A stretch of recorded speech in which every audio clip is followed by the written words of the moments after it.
Hello दोस्तों, आज हम पढ़ने जा रहे हैं अमेरिका स्वतंत्रता संग्राम। हम ये जानने की कोशिश करेंगे क्या जो अमेरिका गुलाम था वो किससे गुलाम था, और क्या जो गुलाम था वो हमारे भारत की तरह स्थिति थी। तो हम ये जानने की कोशिश करेंगे। पहले तो हम देखेंगे जो अमेरिका की खोज कब होती है। अमेरिका की खोज होती है 1492 ईस्वी में। किसने? स्पेन का एक यात्री था जिसका क्या नाम था? कोलंबस। कोलंबस ने अमेरिका की खोज की थी ना, ये याद रखना इम्पोर्टेंट है। ये अमेरिका 1588 से 1620 के बीच में अमेरिका के 13 उपनिवेश किसके गुलाम थे? ब्रिटेन के गुलाम थे। देखो, जो अमेरिका की स्थिति थी भारत की तरह नहीं थी।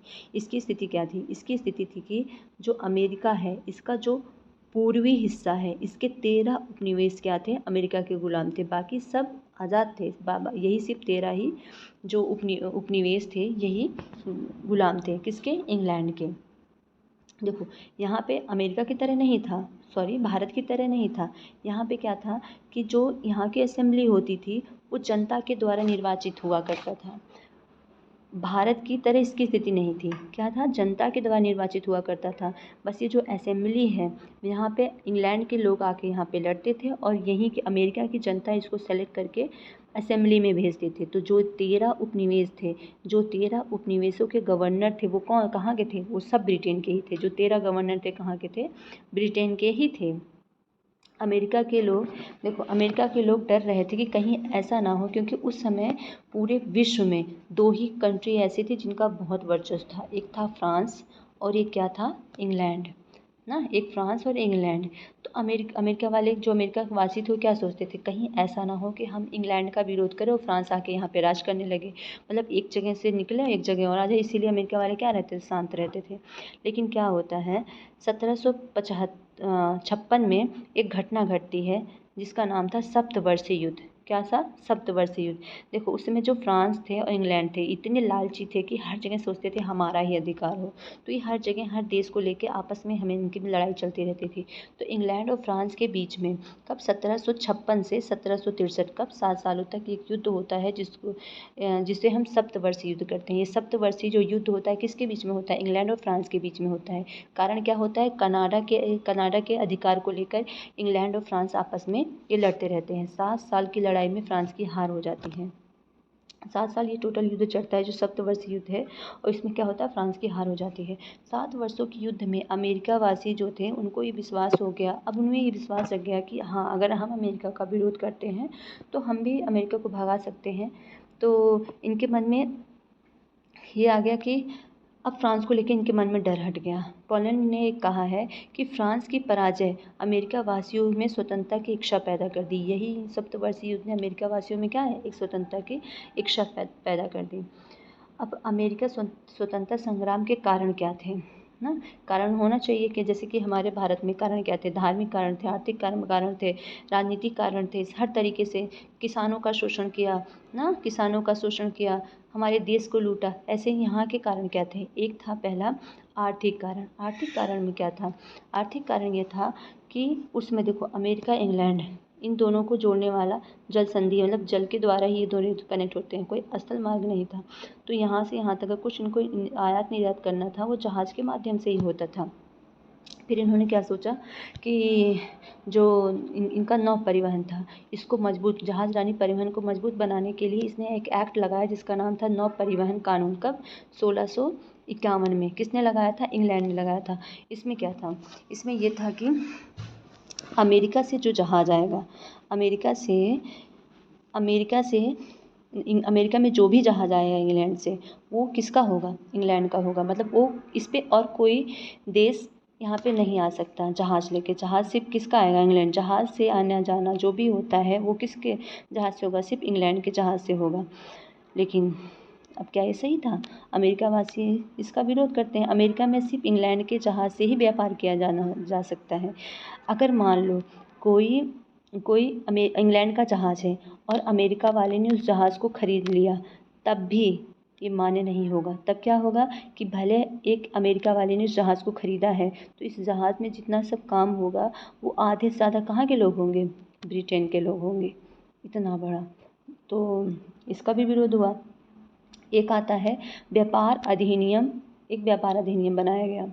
इसमें क्या था, अमेरिका में ज़्यादातर चावल और तंबाकू की पैदावार ज़्यादातर होती थी, तो अमेरिका के चावल और तंबाकू को केवल इंग्लैंड ही खरीद सकता है। मतलब कि ये हो गया कि अमेरिका के जो चावल और तंबाकू है वो सिर्फ अमेरिका ही इंग्लैंड ही ले सकता है। इससे क्या होगा, वो अपने मनमानी इसका मूल्य निर्धारण करेंगे, जैसा मन करेंगे लूटेंगे।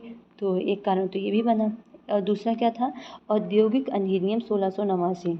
इसमें क्या था, जो औद्योगिक अधिनियम 1689 में था, इसमें क्या था कि इंग्लैंड ने अमेरिका में जो ऊन और लोहा उत्पादित होता था उस पर बैन लगा दिया। ऐसा क्यों? क्योंकि ये इंग्लैंड में ज़्यादा होता था। वो ये सोचते थे कि अगर अमेरिका इसकी पैदावार करेगा तो हमारा तो धंधा चलेगा ही नहीं। तो इसलिए इसने ये बोला कि जो चीज़ इंग्लैंड में उत्पादित होती है वो ब्रिटेन में नहीं होगा। एक आता है स्टाम्प एक्ट। ये तो बहुत बड़ा कारण निकला स्टाम्प एक्ट का, जो कब आता है 1765 में। इसमें क्या था, इसमें यह था कि अगर मान लो अमेरिका में आप कोई ज़मीन ले रहे हो ना, तो उस ज़मीन को जो लिखाने के लिए जो उस पर स्टैम्प कहाँ का लगेगा, इंग्लैंड का। सोचिए, इस तरीके का कानून आया कि अगर ज़मीन आप अमेरिका में ले रहे हो तो स्टैम्प कहाँ का लगेगा, स्टैम्प लगेगा इंग्लैंड का। अब दूसरा एक आता है, जो देखो ये तो हमारा जो धीरे धीरे क्या हुआ, धीरे धीरे इसका लोग विरोध करने लगे। तत्कालीन कारण में क्या आता है, तत्कालीन कारण में आता है कि जो अमेरिका है ना, अमेरिका के जो 13 उपनिवेश थे उसमें एक था मैसाचुसेट्स, एक 13 में से एक उपनिवेश था। उसमें क्या था, एक बंदरगाह था जिसका नाम था बोस्टन बंदरगाह। बोस्टन बंदरगाह पे एक अमेरिका में है जो मैसाचुसेट था, वहाँ पे इंग्लैंड की एक जहाज़ आती है जिस पे चाय लदा हुआ होता है। इंग्लैंड की क्या आती है, इंग्लैंड की एक जहाज़ आती है जिस पे चाय लदा हुआ होता है। जो अमेरिका के यहाँ के जो निवासी थे, जो मूल निवासी थे, इस चाय को उठा के कहाँ डाल देते हैं, समुद्र में डाल देते हैं। समुद्र में डाल दी। ये घटना कब घटी थी, 16 दिसंबर 1773 में इस चाय को उठा के कहाँ डाल दिया, समुद्र में फेंक दिया। अब जो समुद्र का पानी था वो कैसा हो गया, लाल हो गया, रेड हो गया। तो फिर क्या हुआ कि जो यहाँ के लोग आके बस इसका विरोध करने के लिए, किसका, बोस्टन में जो हुआ था इसका विरोध करने के लिए, मतलब कि अमेरिका के साथ देने के लिए इसको पार्टी के रूप में एंजॉय किया। लाल पानी को पी के पानी को पिया और उस को जश्न के रूप में मनाया। उसका नाम क्या रखा, बोस्टन टी पार्टी। क्या रखा, बोस्टन टी पार्टी। अब देखो अब क्या होता है, अब फिर एक आता है, देखो अमेरिका वासी क्या कहना था कि हम तुम्हें, चाहे औद्योगिक क्रांति हो, चाहे स्टैम्प पेपर एक्ट हो, चाहे तुम्हारा नव पर, हम सबका विरोध करेंगे। यहाँ तक कि हम तुम्हारे बोस्टन की जो तुम्हारी है वो ये हम चाय पे भी कर नहीं देंगे। इसका यही था, इस जो बोस्टन टी पार्टी था इसका यही उद्देश्य देना था इंग्लैंड को, हम तुम्हारे चाय पे भी कर नहीं देंगे। मतलब अंग्रेज़ों की दिखाना था कि हम तुम्हें चाय भी नहीं देंगे। अब देखो बस अभी तक तो क्या था कि यहाँ के सिर्फ एक उपनिवेश ने विरोध किया था, जो जिसका क्या नाम था, जिसका नाम था मैसाचुसेट ने सिर्फ विरोध किया था। अब धीरे धीरे क्या हुआ, अब जो अमेरिका के और 12 उपनिवेश बचे थे उन्होंने भी विरोध करना स्टार्ट कर दिया। 5 सितंबर 1774 को जो 13 उपनिवेश ने फिलाडेल्फिया शहर में एक सम्मेलन बुलाया। कहाँ पे, फिलाडेल्फिया शहर में एक सम्मेलन बुलाया। अब देखो अब यहाँ पे जो 13 उपनिवेश से सब एक साथ आ जाते हैं।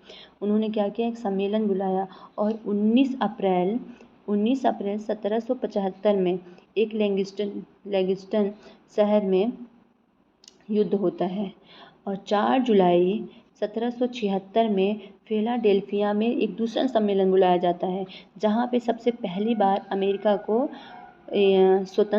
स्वतंत्रता की घोषणा पत्र तैयार किया जाता है, जिसका थॉमस जेफरसन थे। इसीलिए जो कब 14 जुलाई को बुलाया जाता है, 14 जुलाई स्वतंत्रता की घोषणा पत्र पढ़ा जाता है। और तभी से अमेरिका के जो है स्वतंत्रता 4 जुलाई को तभी इसीलिए मनाया जाए क्योंकि वो 4 जुलाई 1776 में घोषणा पत्र पढ़ा जाता है। अब 3 फरवरी 1783 में पेरिस की संधि में इंग्लैंड ने स्वीकार, देखो यहाँ पे इंग्लैंड स्वीकार नहीं करता है। 4 जुलाई 1776 में इंग्लैंड स्वीकार नहीं करता कि अमेरिका को आज़ाद कर दिया। यहाँ पे सिर्फ अमेरिका वाले ने घोषणा पत्र पढ़ते हैं या वो उनके तरीके से मनाया जाता है। लेकिन इंग्लैंड कब इन्हें आज़ाद करता है, वो करता है 3 फरवरी 1783 में पेरिस की संधि में इंग्लैंड ने स्वीकार किया कि अमेरिका के 13 उपनिवेश को स्वतंत्र कर देगा। और इसी में क्या होता है, 1787 में अमेरिका को संविधान बना। कब बना? 1787 में अमेरिका का संविधान बन के तैयार होता है। लागू कब होता है? 1789 में। इस तरह जो हमारा अमेरिका है वो आज़ाद हो जाता है। तो प्लीज़ अगर ये वीडियो आपको पसंद आई हो तो प्लीज़ आप इसको लाइक करें। धन्यवाद।